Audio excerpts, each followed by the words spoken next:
बोलवा तो पास आता है खाली वीडियो उतार ले बस बोलवा तो पास आती है जाती बोल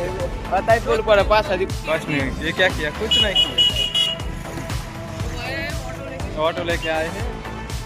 पुरी में नाश्ता करने के लिए ये रहा है ये रहा चुटिया मामा से रहे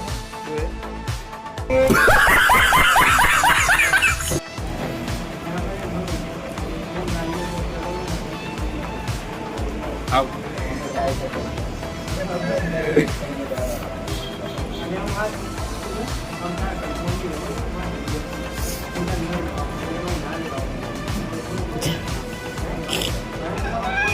खावा